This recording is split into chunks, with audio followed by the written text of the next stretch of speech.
Assalamu alaikum and good evening everyone from the business desk of the correspondent.pk। सबसे पहले stock market की बात करते हैं। आज जैसे ही मार्केट ओपन हुई तो एक नेगेटिविटी देखी गई मार्केट में, और उसकी वजह ये थी कि हबीब बैंक एक उसके ऊपर यूएस में कोई कंप्लेंट लॉन्च हुई है जिसमें एलिगेशन ये है कि इन्होंने टेरर फाइनेंसिंग की है अल-कायदा को और बाकी कुछ ऐसी जमातों को जो कि बैन हैं, और इस वजह से हबीब बैंक अपने लोअर लिमिट के ऊपर ओपन हुआ, जिसकी वजह से मार्केट में एक प्रेशर देखा गया और वो as the day pass pressure बढ़ता गया और मार्केट एक टाइम पे 524 पॉइंट्स तक नेगेटिव भी हुई और एंड पे मार्केट में थोड़ी सी रिकवरी हुई और 100 पॉइंट रिकवर करके मार्केट 421 पॉइंट्स नेगेटिव क्लोज हुई।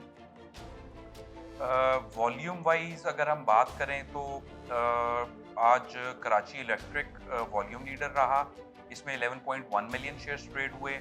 टीपीएल प्रॉपर्टी सेकंड पे रहा, इसमें 9.9 मिलियन शेयर्स का काम हुआ, जबकि टीआरजी थर्ड पर था, इसमें 7.8 मिलियन शेयर्स ट्रेड हुए। टोटल मार्केट का वॉल्यूम आज कम था, 127 मिलियन शेयर्स ट्रेड हुए। डे ऑन डे बेसिस ये 42% का डिक्लाइन था। ट्रेडेड वैल्यू जो थी वो भी कम रही, आज 5.5 बिलियन रुपीस की रही, इसमें 31% का डिक्लाइन देखा गया डे ऑन डे बेसिस। और मार्केट कैपिटलाइजेशन में 53 बिलियन रुपीस एरोड हुए।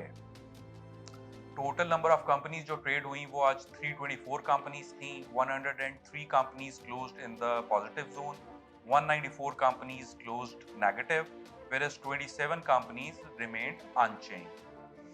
इंटरनेशनल मार्केट्स में यूएस मार्केट्स की अगर बात करें तो काफ़ी दिनों के बेरिश ट्रेंड के बाद कल थोड़ा सा एक रिकवरी मोड देखा गया यूएस मार्केट्स में और अप्रॉक्सीमेटली 1.5 से 2% पॉजिटिव बंद हुई। एशियन मार्केट्स आज कुछ मिक्स रहीं, स्लाइटली पॉजिटिव थीं और कुछ स्लाइटली नेगेटिव रहीं, जबकि यूरोपियन मार्केट्स अभी ऑलमोस्ट 1% नेगेटिव ट्रेड हो रही हैं। क्रूड ऑयल में भी कल रात को एक रिवर्सल देखा गया, ये $82 तक ट्रेड हुआ और क्लोजिंग भी इसकी वहीं पे हुई, और एज वी स्पीक तो ये 82 से 82.50 डॉलर्स पर बैरल की रेंज में ट्रेड होता दिखाई दे रहा है। रुपी की बात करें तो आज 5वां दिन था जब रुपी ने फिर एक दफ़ा स्ट्रेंथ शो की against the US dollar. Interbank में सुबह 3-3.5 रुपए तक भी रुपी प्लस हुआ और एट द डे एंड ये 2 रुपए और 49 पैसे के इजाफे के साथ 229.63 पे क्लोज हुआ। पॉलिटिकल एंड पे एक मेजर डेवलपमेंट हुई है। मरियम नवाज को इस्लामाबाद हाई कोर्ट ने एवनफील्ड रेफरेंस केस में बरी कर दिया है और उनकी जो 7 साल की सज़ा थी उसको भी ख़त्म कर दिया गया है। तो आने वाले दिनों में थोड़ा सा मरियम नवाज के लिए एग्रेसिवली पॉलिटिकल एक्टिविटीज़ में पार्टिसिपेट करना अब नज़र आ रहा है after this decision. Economic and पे इसहाक डार ने चार्ज लेने के बाद 2-3 चीज़ें बोली हैं कि वो उनकी टॉप प्रायोरिटी पे हैं। पहली चीज़ टू स्ट्रेंथन द पाक रुपी अगेंस्ट यूएस डॉलर। दूसरा उन्होंने कहा है कि वो इन्फ्लेशन को जो है वो नीचे लेके आएंगे, और तीसरा इंटरेस्ट रेट को भी नीचे लाने का वो एक स्टेटमेंट में उन्होंने बोला है। एफबीआर ने जो नंबर रिलीज़ किया है उसके मुताबिक सितंबर के मंथ की जो रेवेन्यू कलेक्शन है वो अभी 120 बिलियन से शॉर्ट है फॉर द मंथ ऑफ सितंबर।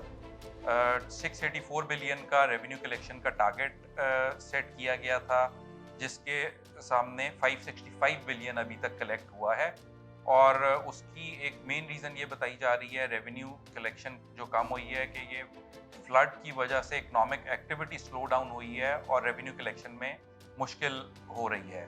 और अगर ये 120 बिलियन का टारगेट 2 दिन में पूरा ना हो सका तो ये देयर आर लाइकली चांसेस कि पेट्रोलियम प्रोडक्ट्स पे सेल्स टैक्स बढ़ा के वहाँ से कुछ रेवेन्यू कलेक्शन की जाएगी, इस डेफिसिट को पूरा किया जाएगा।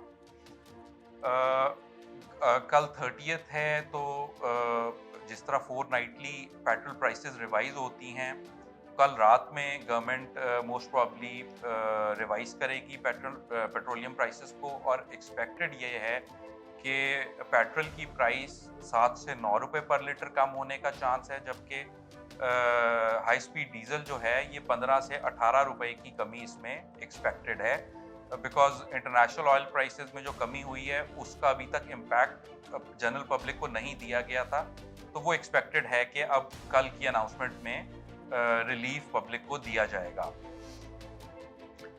एक कॉर्पोरेट अनाउंसमेंट साइट पे होंडा एटलस ने अनाउंस किया है कि वो पहले जो प्लान कर रहे थे कि वीज़ल को लोकली असेंबल करके लॉन्च करेंगे, वो उन्होंने अपना प्लान कैंसिल कर दिया है because of the economic turmoil और इन्फ्लेशन बढ़ने की वजह से बाइंग पावर कम हो गई है, और इनके गाड़ियों के सेल्स के नंबर भी ड्रॉप हो रहे हैं, तो इस वजह से अभी for the time being Vezel की लोकल असेंबली लॉन्च का जो प्लान था वो that has been postponed by Honda Atlas.